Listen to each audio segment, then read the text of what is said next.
Hey, Happy New Year. This is Whack-A-Mole number 91, the first Whack-A-Mole of 2021. I'm going to give you a warning first. I try to do this when I go in this direction. First of all, Whack-A-Mole number 91, this is the Wall of Sound edition, because I'm going to talk a little bit first about Phil Spector. There might be some profanities in here, and there's going to be just a touch of politics. So I know some of you don't like mixing music with politics. I do. I think they go hand in hand personally. But feel free to skip ahead. I'm going to do a little sort of 2.5 minute to 40-minute break of a Grateful Dead edit of Dark Star with my system as a palate cleanser. And then I will pull the 5 random records in Whack-A-Mole. So right now, stop forward till you see the big color screen on the television and go ahead. Just going to warn you, because every time I do these, I lose about 5 subscribers, but then I get about 20 more. So,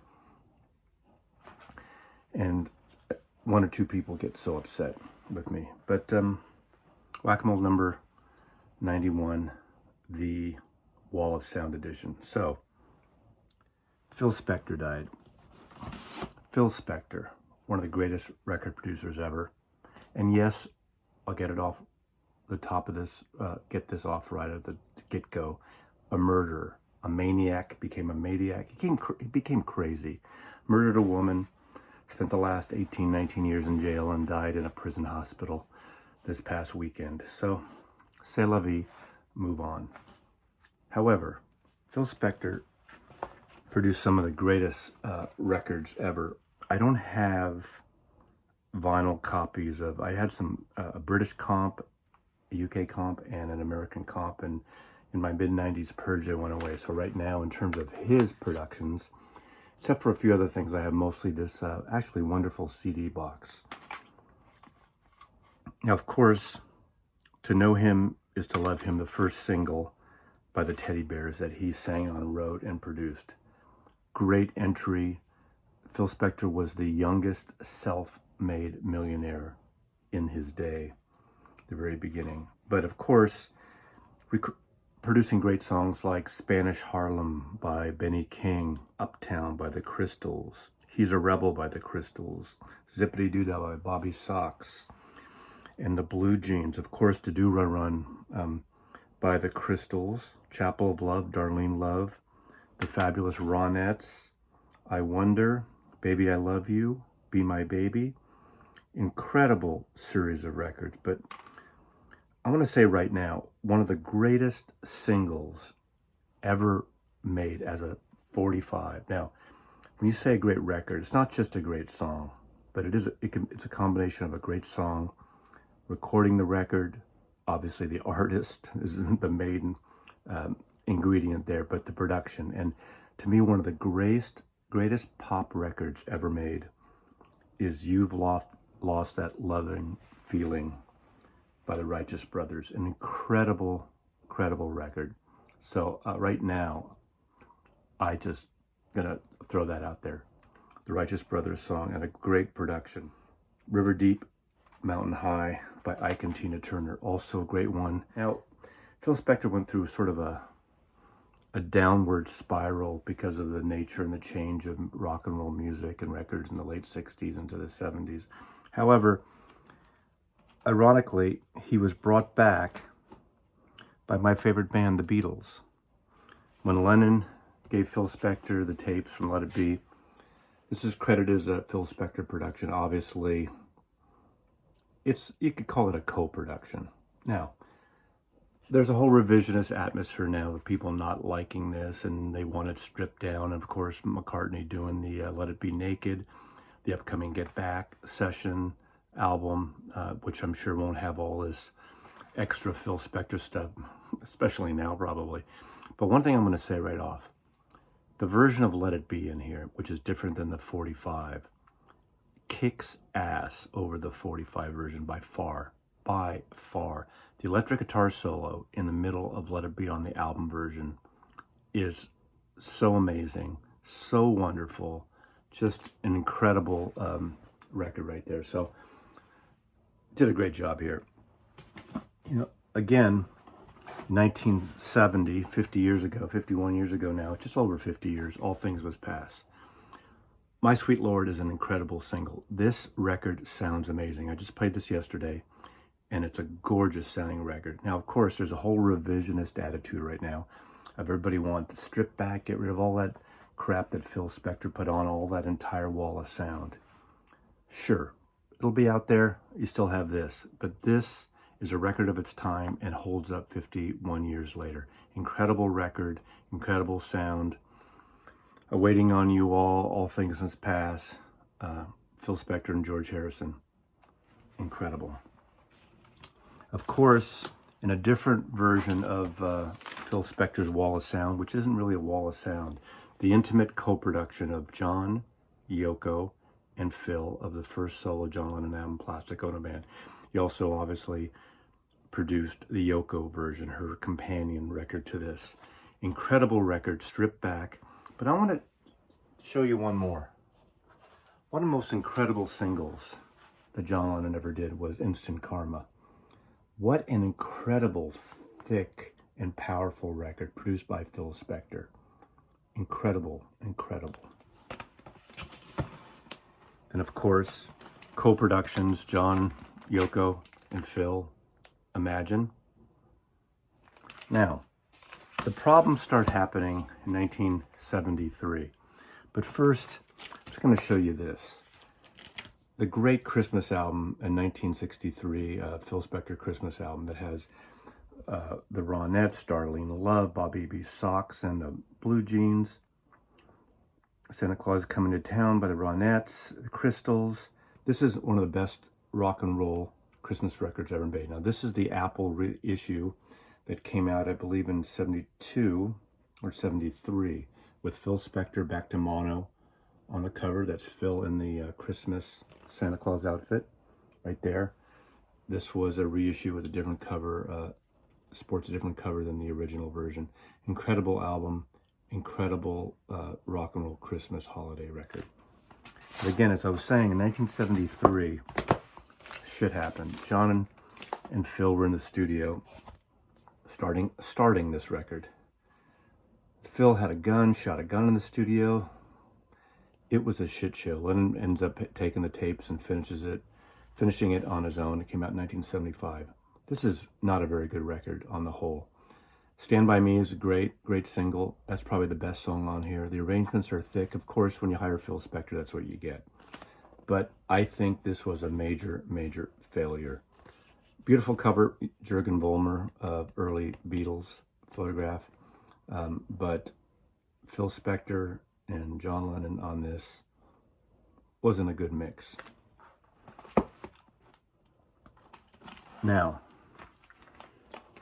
in 1977, Phil Spector collaborated and co-wrote songs with Leonard Cohen on Death of a Ladies' Man. In a way, this is a prophetic title, considering what happened to Phil Spector later. I listened to this again over the weekend. This is the record that a lot of Leonard Cohen fans love to hate. It's an amazing, sexually charged, explicit piece of work. Overproduced in the Phil Spector. But you go to Phil Spector, you know what you're going to get, right? You don't expect Rick Rubin stripped back style.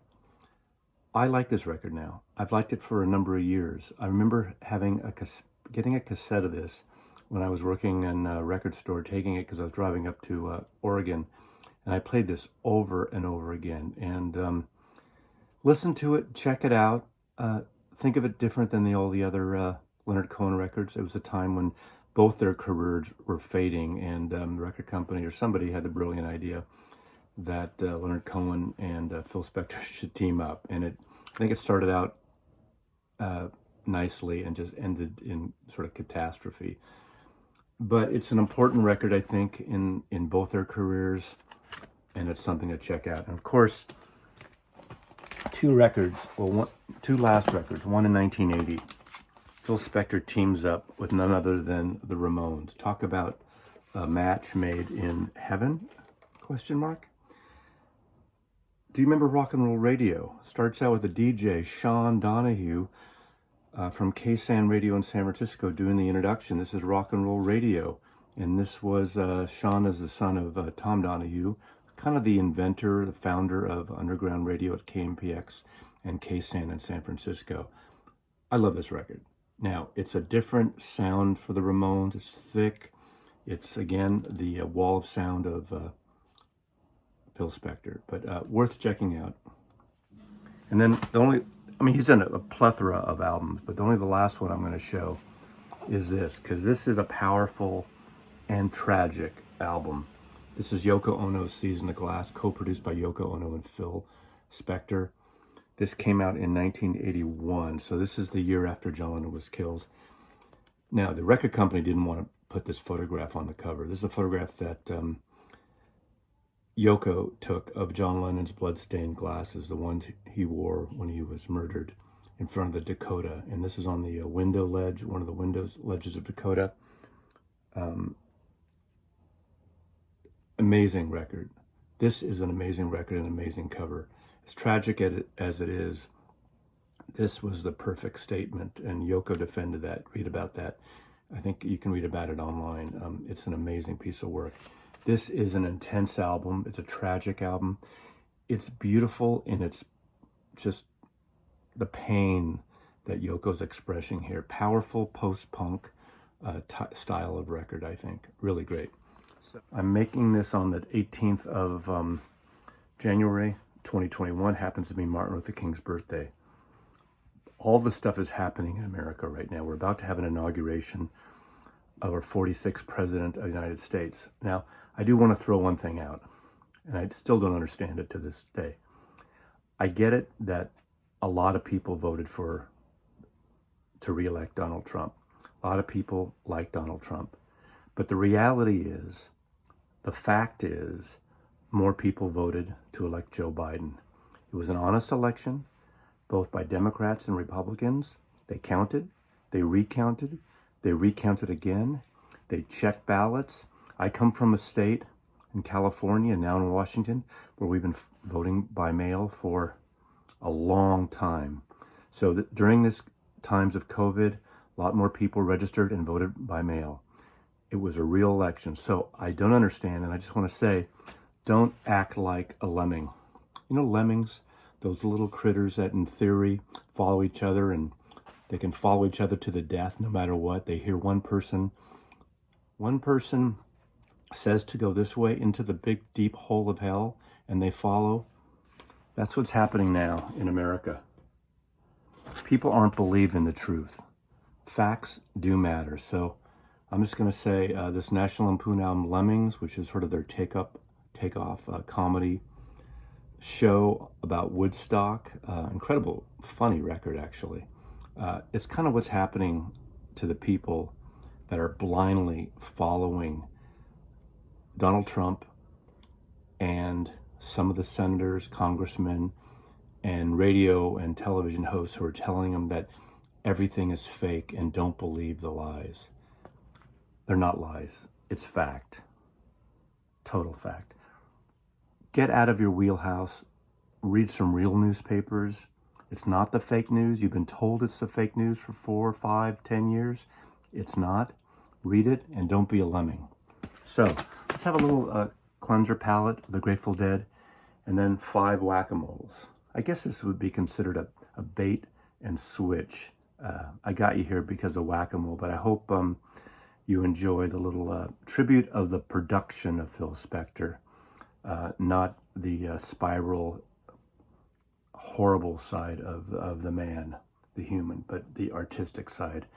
And I hope we all can kind of talk together, even if we're in political differences of opinion. That's fine. But news is real. Facts matter. Facts are real.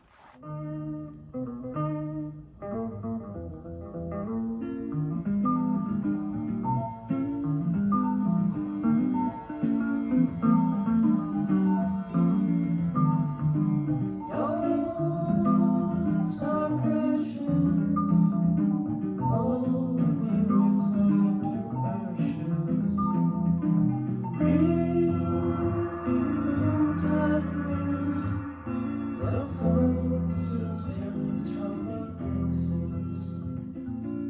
Searchlight casting for faults in the clouds of delusion. Shall we go, you and I, while we can?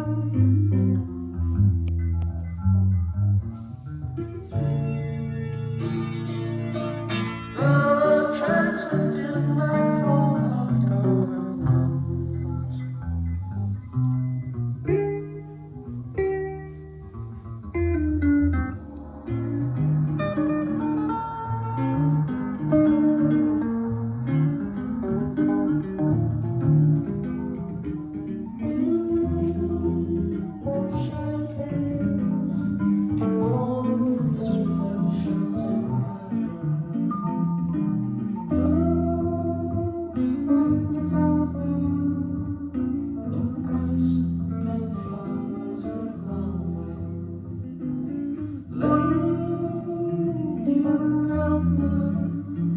Receipts in the nights of goodbye.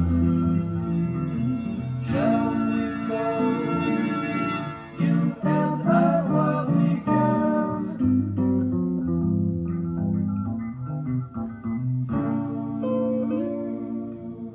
The transcendent night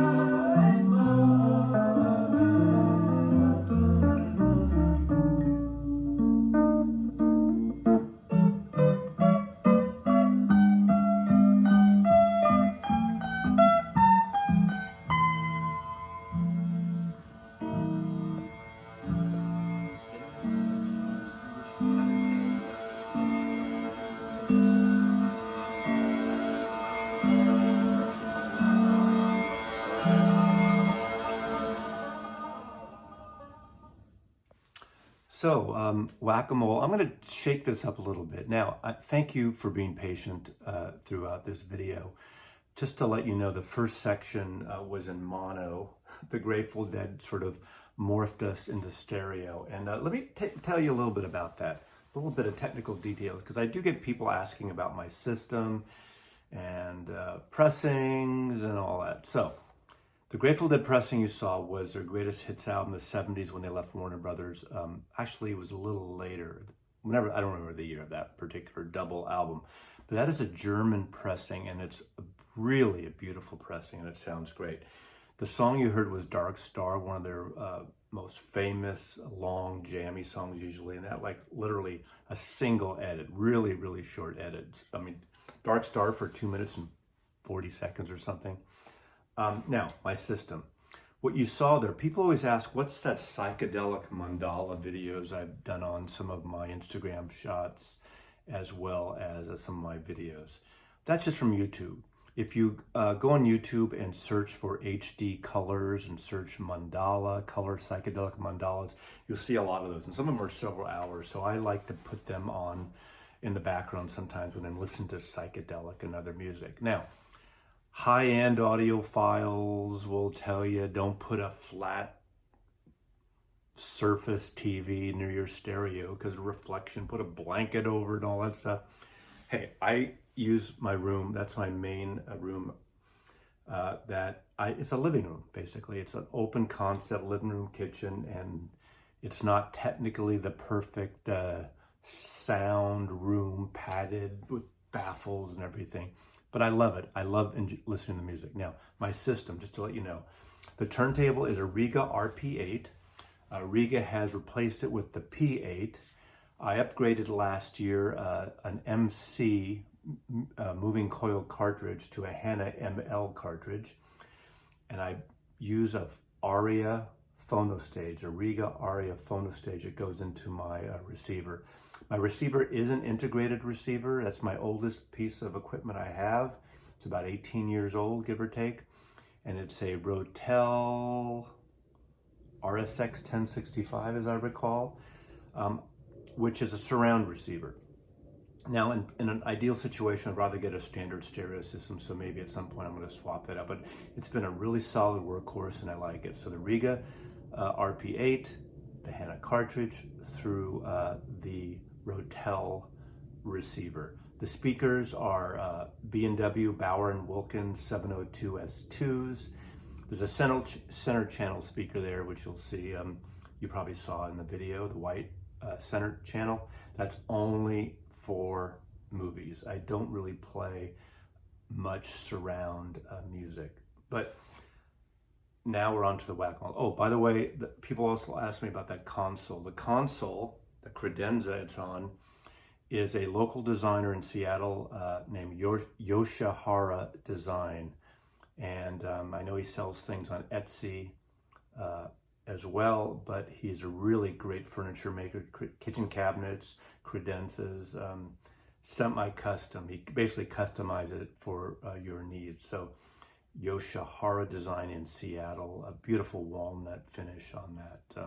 Just really like sort of a mid-century look. So anyway, I'm going to do a little different one I've never done before. I've done CD whack-a-mole. This is going to be a CD whack-a-mole, but it's going to be box sets. I have my box set on this sort of Copenhagen-ish vintage credenza that I bought at a vintage shop in San Francisco about 10 years ago, more than 10 years ago.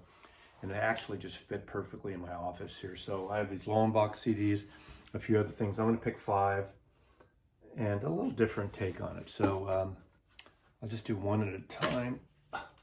Here we go. Little Feat, hot takes and outtakes.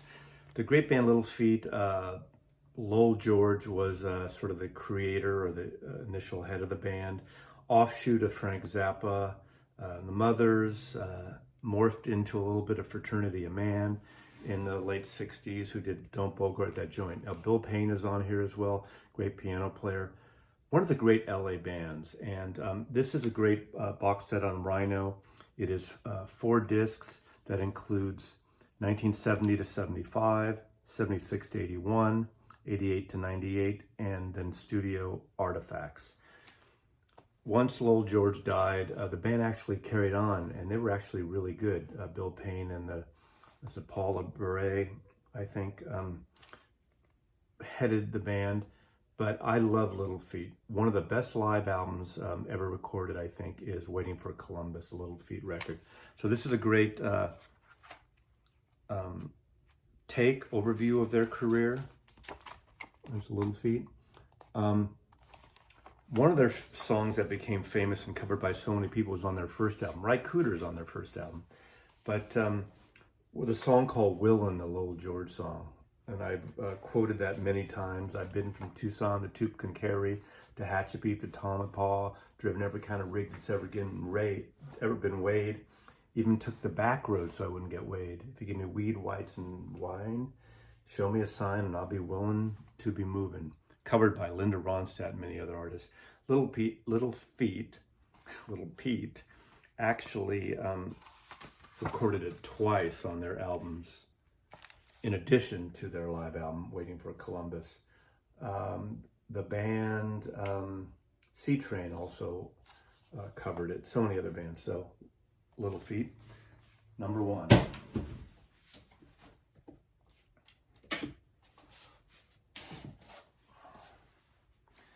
Frank Sinatra, the Reprise. It's Reprise. Reprise was the custom label that Warner Brothers set up for Frank Sinatra when he left Capitol Records and started his own label, Reprise. Started out mainly with Frank Sinatra records, obviously his daughter Nancy Sinatra records, and Lee Hazelwood, Dean Martin would be on Reprise. And of course, we all know it morphed into some pretty wild stuff by other artists, including Zappa and Neil Young. And I mean, Reprise Records is one of the great co-sub-labels of Warner Brothers Records forever. I have 3 of these beautiful box sets, or 3 or 4 discs. This is 4 CDs. One is the Capitol years, this is the Reprise years, and the early years, the crooner early teen years when he was on Columbia Records. This is the stuff when he had one of the biggest hits of all time, Something Stupid. Saying something stupid like I love you with Nancy Sinatra. But of course, well, I love Frank Sinatra. I was able to see him once in the Circle Star Theater toward the end of his life, which he wasn't really great, but he was someone I always wanted to see. Of course, he does the famous Lennon and McCartney song. That's him quoting Something by Lennon and McCartney, a song that was actually written by George Harrison. Theme from New York, New York. Old Blue Eyes is Back, The Lady is a Tramp. You know, he re-recorded a lot of the stuff that he did on Capitol. Of course, there's him and Nancy Sinatra as well. So great stuff, you know. Worked with some of the great other artists. Antonio Carlos Jobim, that's a really great album he did. So Frank Sinatra, the Reprise years. I love this stuff. This is his most popular stuff. Obviously, a lot of people who really are in the know and listen to a lot of classical. The classic Capitol stuff's probably artistically his best work. But you know, get in the mood. The Reprise is more commercial. It's great stuff. Okay, let's do something. I'm not looking, but up here. These are different size box sets that are kind of weird configurations that people always get pissed about. Ah, good one. This is number 3, Ella Fitzgerald. And this is 12 Nights in Hollywood. This is 4 discs, includes disc 1, disc 2, disc 3. That's how you get 4 discs. You start with 1, 2, and 3. And the bonus is Ella Returned to Hollywood, which is the later recording, as I recall. Ella Fitzgerald is probably my favorite female vocalist, jazz vocalist at least, and possibly vocalist of all time. I did see her once in the late 70s at the Venetian Room in the fabulous Fairmont Hotel in San Francisco. So I feel so fortunate to be into her. I actually got into her. The Verve record she did, and this is Verve from Hippo Select, a Verve comp. The Ella in Berlin is probably the best live album she's done. So I highly suggest, if you really want to get into a first Ella Fitzgerald record, get Ella in Berlin. Her versions of How High the Moon and Mac the Knife are sublime. It's how I got into Ella Fitzgerald. These are great recordings, and I don't remember the dates. I'm thinking I should know this by heart. Her live performances were Decca in 57, 55, 57. But my guess is this is early 60s. But anyway, someone else is going to tell me wrong. But this is the complete, pretty much what was available at the time, Hollywood. There are LP versions of this. I have a single LP. It came out initially on Verve Records, but this box set is fabulous. Ella Fitzgerald, 12 Nights in Hollywood. Okay, number 4.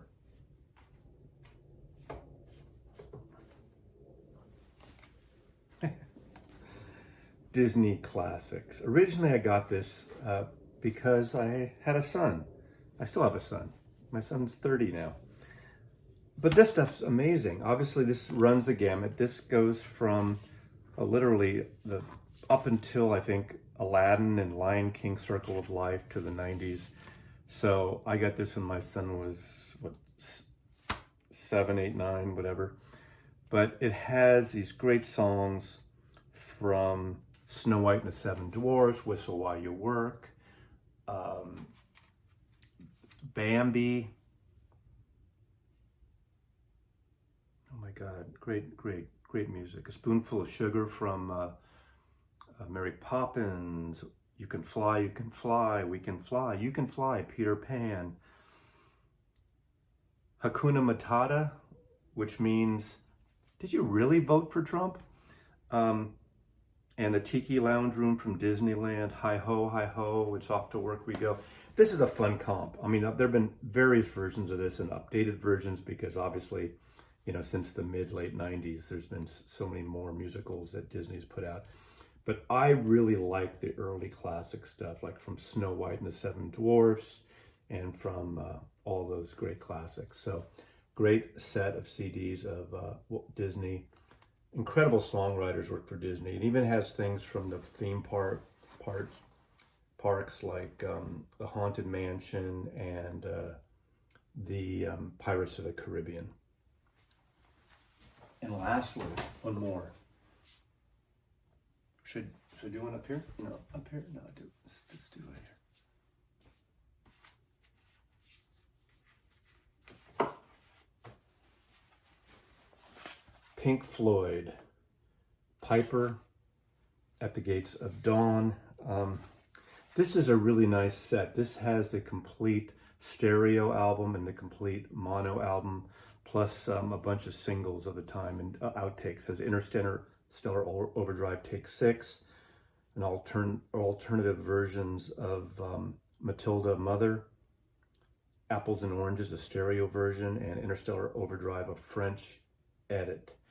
Incredible little set of sort of documenting the anniversary. I think this came out for the 50th anniversary, as I recall, of the Piper of the Gates of Dawn. Obviously, the tragic life of this guy, of Syd Barrett. Genius, acid casualty of one of the great groups out of the UK, starting in 1966, Pink Floyd. So, nice 3D set, mono and stereo Piper. This was a special Wall of Sound edition of Whack-A-Mole number 91. A little different take on it. Hope you enjoyed it. Write your comments below, and I really appreciate you supporting my channel and watching these videos. Let me know what you think. Mazzy loves you. You never close your eyes anymore when I kiss your lips. There's no tenderness like before in your fingertips. You're trying hard not to show it, but baby,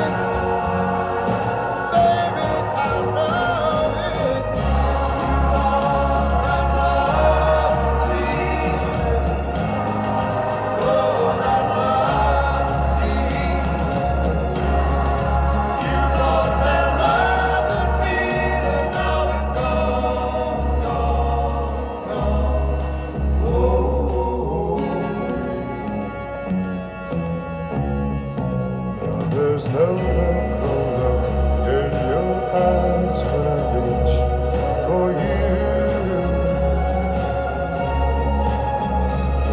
You're starting to criticize little things I do. It makes me just feel like crying.